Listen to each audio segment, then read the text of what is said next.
Olá! A Universidade Federal de Alagoas vem intensificando há pelo menos 8 anos a política de intercâmbio internacional. A relevância do tema gerou a criação de uma assessoria, que é coordenada pelo professor Niraldo Farias, doutor em literatura pela Universidade de Indiana, nos Estados Unidos, e ex-pró-reitor de pesquisa e pós-graduação da UFAL.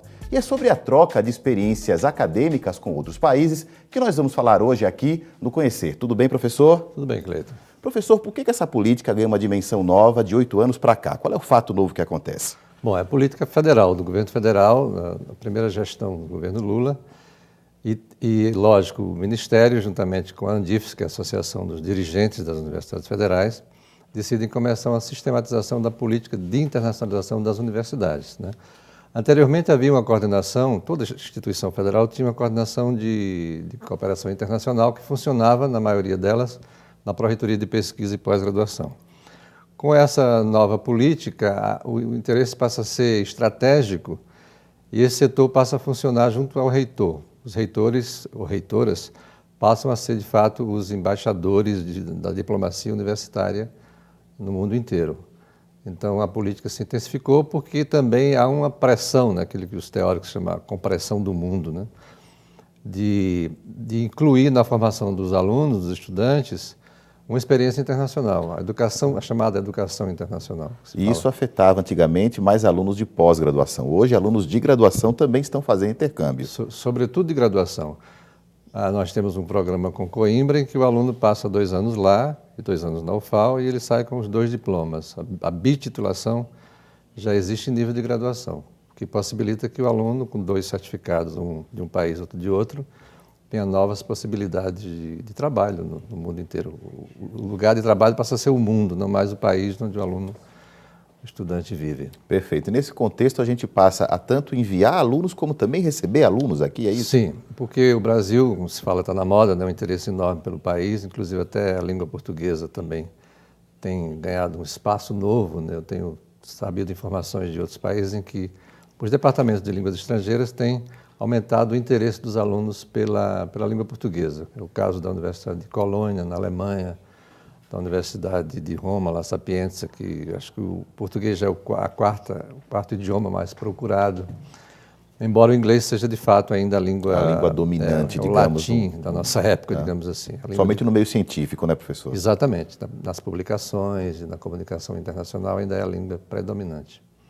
Então nós temos aí, que alunos de quais países nós temos que a UFAL recebe hoje? De quais nacionalidades? Nós temos alemães, franceses. Há um grande número também de africanos, não é isso? A maioria ainda é de africanos dos países de língua portuguesa. Ainda existe alguns países como a Quênia, a Nigéria, um outro aluno. Moçambique, né? Mas a maioria é de fato dos países de língua portuguesa da África, né? Porque eles têm programas de bolsas nos países deles e há um programa também do governo brasileiro, né? O governo Lula ampliou enormemente o número de embaixadas e de consulados no continente africano, criou uma universidade, que é a Universidade da Integração do Brasil com a África, que já está funcionando na cidade de Redenção, no Ceará. A ideia é que 50% desses alunos sejam africanos, né, e 50% brasileiros, assim como o corpo docente também dessa universidade. Ainda não chegou lá porque a universidade está começando, mas a ideia é que, de fato, haja um grande número E parece que o Nordeste tem sido, de fato, um destino muito procurado pelos africanos, não é? Maceió está crescendo muito. Salvador, lógico, e Natal são as 2 cidades que mais tem mais alunos da África. E para quais países nós mandamos alunos? A UFAL, por exemplo, ela manda alunos para quais países do mundo? Nós, assim, depende muito dos financiamentos, né? Porque há programas que são dirigidos para países específicos. Então, temos um grande número de alunos que têm ido para a Espanha, para Portugal. O Reino Unido é muito fechado, né? Muito difícil. E tem uma questão cambial também, a questão da moeda, né? Que é muito valorizada, enfim, isso é um entrave também. Mas quando o aluno está com a bolsa financiada, o financiamento normalmente é dentro da condição de sobrevivência do país para onde ele vai. Então, se o financiamento, o edital surge, quem elabora o edital tem que pensar realmente no custo de vida daquele país para onde está mandando o aluno. O caso de Portugal é bem mais barato porque o custo é bem menor. Os Estados Unidos e Reino Unido são os destinos mais caros. Com o surgimento desse programa da presidente Dilma, que é o Ciências Sem Fronteiras, há uma expectativa de 100 mil bolsas até 2014, foi feita uma negociação que foi muito importante, assim mesmo, com os chefes de Estado, e isso vai facilitar muito a ida para os Estados Unidos. Inclusive de alagoanos, estudantes aqui de Alagoas, para o Brasil inteiro, né? Isso aí é um pacto federativo. Várias instituições vão operacionalizar essas bolsas com editais, a CAPES, o CNPq, possivelmente as FAPES, o Grupo Coimbra de Universidades vai cuidar de uma boa cota dessas bolsas. Enfim, o Ministério coordena, né? É uma política assim, que é prioritária do governo da presidenta, mas são várias instâncias que vão operacionalizar e vai haver também uma preocupação com a questão da inclusão social, de abrir possibilidades para alunos que não têm condições. Mas o aluno, quando procura a assessoria, ele sempre pensa em Estados Unidos, Europa, mas há outros países também que começam a ter oferta, né? Por exemplo, os países do Mercosul. Né? Exatamente. O Brasil vem tardiamente, inclusive, essa mobilidade para o Mercosul. Estava à espera de uma política mesmo, porque o Brasil é imenso. Então, nós aqui em Alagoas, no Nordeste, ficamos muito separados.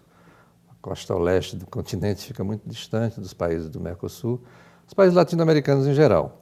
Com a obrigatoriedade do ensino do espanhol, e com interesse também pelo ensino do espanhol, e uma política mesmo de governo, dos governos do Mercosul, essa possibilidade se amplia. A mobilidade no cone interna, né, inclusive. Isso, exatamente. Tanto daqui para lá, como de lá para cá. Já havia uma mobilidade maior da Argentina, do Paraguai, do Uruguai para o Brasil, mas o contrário não havia, de alagoanos saindo para estudar lá. E o conhecimento também é muito pequeno desses países que fazem o Mercosul. Conhecemos muito pouco também desses países. Exatamente. Né? O interesse por estudar a literatura latino-americana, a cultura latino-americana, a cultura desses países especificamente, é ainda muito pequeno.